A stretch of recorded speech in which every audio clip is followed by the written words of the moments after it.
Bannabyabufuzi abamu basanyufu olw'olukiiko olutaba abeepisikoopi mu Uganda olwa the Uganda Episcopal Conference nti okuteeka gavumenti ku nninga ekole ennongoosereza amateeka agafuga ebyokulonda ensi Uganda bwe yakuba n'akalulu akataliimu kusikangana bitogi n'okuyiwa omusaayi. Mu bbaluwa eyasomeddwa nnyini ntebe w'olukiiko olw'abasumba mu Ekereziya Katolika era nga ye mwepisikoopi w'essaza ly'Ekereziya Katolika erya Kinda-Mityana kitaffe Dr. Joseph Anthony Ziwa. Abeepisikoopi bano baavumiridde nnyo ebikolwa eby'okulinnyirira eddembe ly'obuntu ebizze birabwako mu kulonda era bwe basabidde abakwatibwako bakole ennongoosereza mu mateeka g'ebyokulonda nga Uganda tennagenda mu kulonda kwa 2026. Mu kiseera kino waliwo ennongoosereza ezabagibwa Commissioner wa Parliament Mathias Mpuuga Nsamba mwayagalira wabeewo ebikyuka mu mateeka agafuga ebyokulonda omuli okukyusakyusa engeri abakulu mu kakiiko ak'ebyokulonda gye balondebwamu ebibiina by'obufuzi bifune abakiise ku kakiiko ako okujja amagye mu byokulonda n'enkyukakyuka endala nnyingi.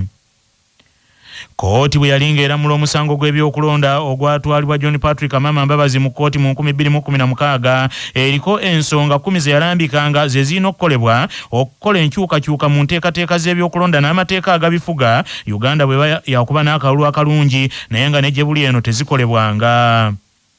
Yo wekitiibwa Mathias Mpuuga Nsamba agambye nti okuwabula okwakoleddwa abeepisikoopi kukulu ddala era kuwa essuubi.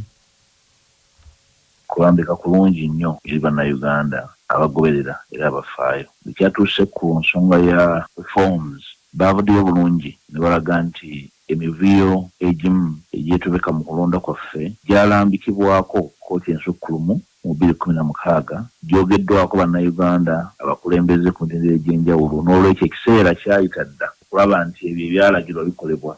Kyekituufu okukola. Ekizibu kye twafuna mu Uganda kwe kufuna bannabyabufuzi abatalina mbavu kwanganga bye batya. Ekivuddemu kwe kubanga twetoolola bwetooloozi.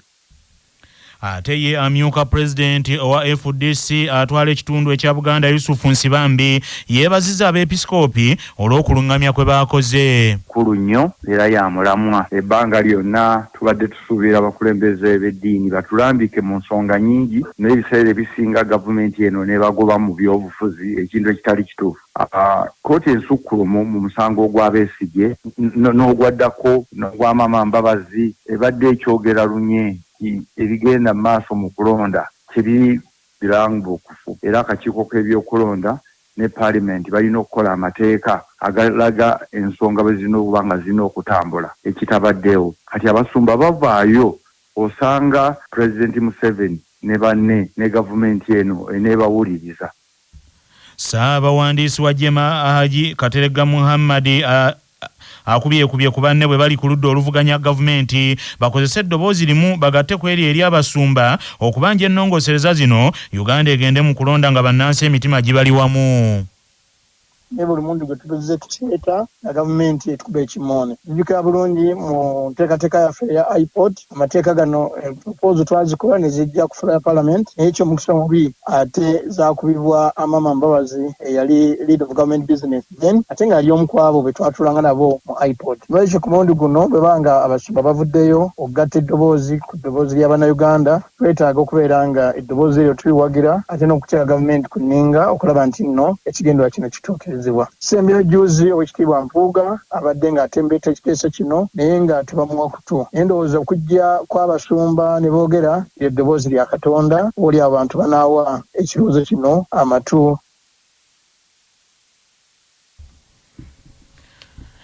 Abawagizi ba ttiimu y'omupiira eya Arsenal the Gunners ey'Ebungereza basuze mu kiyongobero munnaabwe gwe babadde bayisa naye ebivvulu nga bavuga pikipiki olwa ttiimu yaabwe eyo enzungu gye bawagira okukuba ttiimu endala enzungu eya Real Madrid e Spain goolo 3 ku bwereere ng'ono ayingiridde kabanga linaagwa n'afiirawo.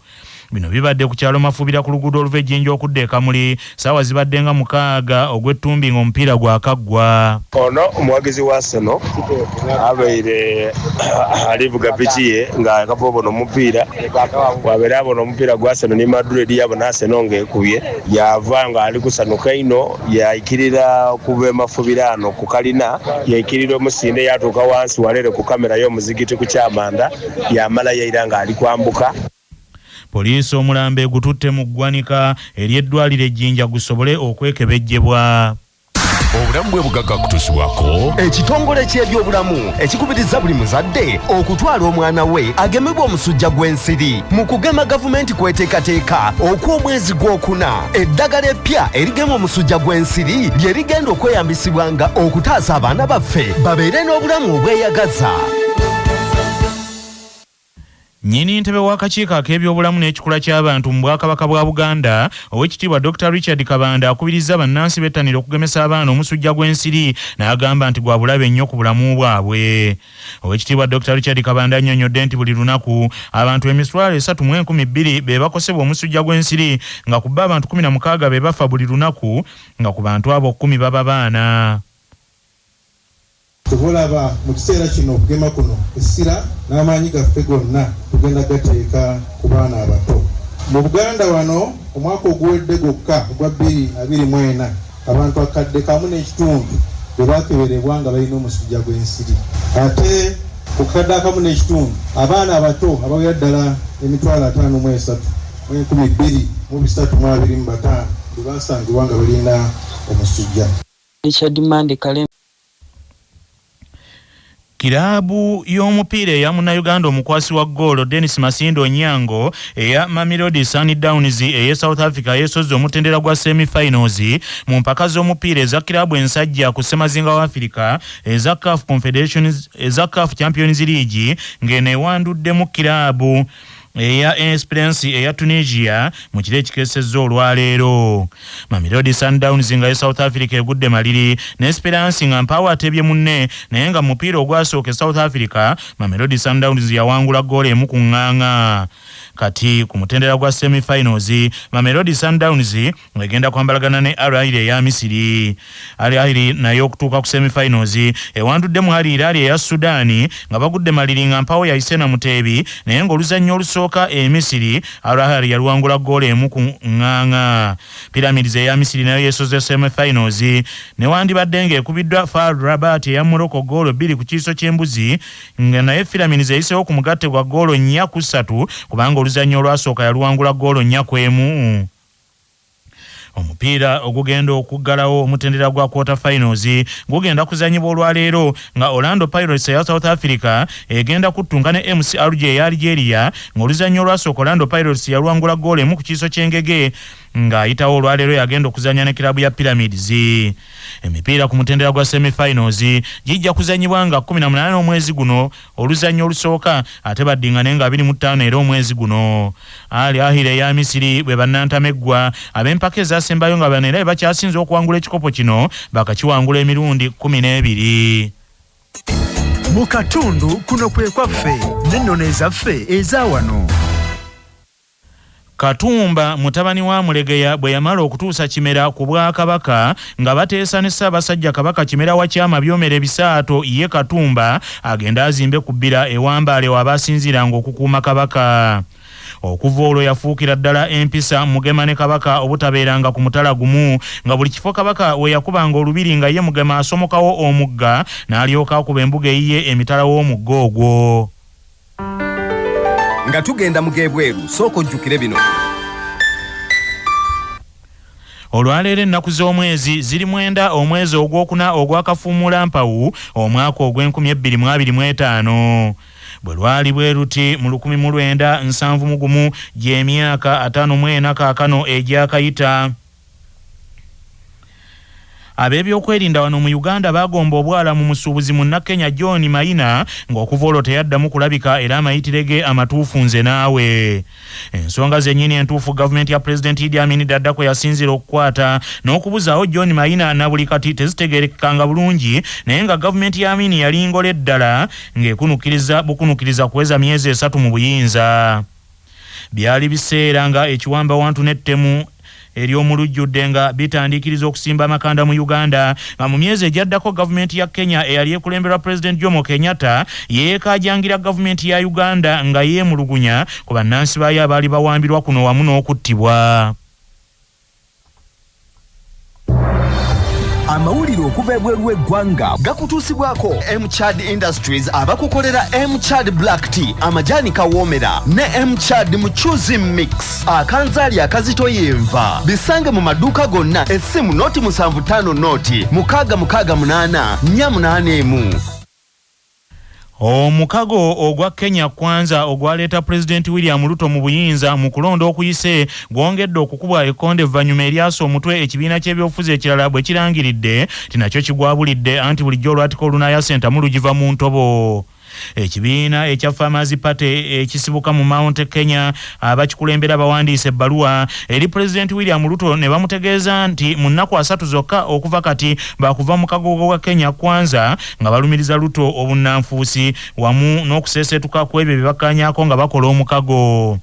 Ekibiina ekya Democratic Party of Kenya ekya eyali Speaker wa Parliament ento Justin Muturi kyekyasooka okuva mu mukago guno omwezi oguyise nga bakirimu baavuma omukago guno ogwali gwattibwa nga balumiriza nti Ruto ebintu bigaanyi ne bakkiriza nti ddala obulungi bw'ensozi obulaba oziri wala.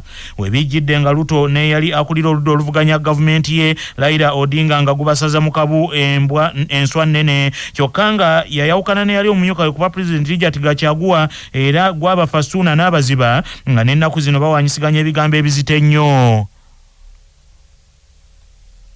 Agavuda mu kunoonyereza wano ku Kyabasa Famma gakutuusibwako Kyaddondo Technical Institute Busabala abakuwa obukugu mu bya engineering, technology ne business ku ddala lya certificate ne diploma n'obeera wa njawulo mu katale k'ebyemirimu. Mu mawulire ag'ebyobulamu abakugu bakizudde nti okulya ebibala ebisitrus naddala emicungwa tikiyamba ky'amaanyi mu kulwanyisa embeera ey'okwennyamira wamu n'okwewunika ng'omuntu yejjeeko agalowoozo ag'obulabe ku bwongo agakuumirawo embeera eno. Abayivu abazadde be baasibiriranga amawulu amavumbike bagalye ku buleeke ku ssomero okunoonyereza okwa luno bakoledde ku Harvard Medical School of mu America ne batunuulira abantu 3,200 nga bonna bakazi. Aboogi b'obwongo bagamba nti emicungwa n'ebibala ebirala ebisitrus nti birimu ebirungo ebireetebwa obusirikitu obw'obuwuka obubakitiriya obulungi mu kunaaza omulowooza mayindi okugujjako okwewunika wamu n'okwennyamira n'ebitundu 20 ku buli 100. Omu ku beetegerezi abakulu ab'okunoonyereza kuno Professor Gary Small agambye nti era ebibala ebisitrus bimaamiddwa ebirungo serotonin ne dopamine ebirwanyisa enneebaka y'otulo embi erimu okuwawamuka wamu n'okusisimuka bannaffe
Thank you.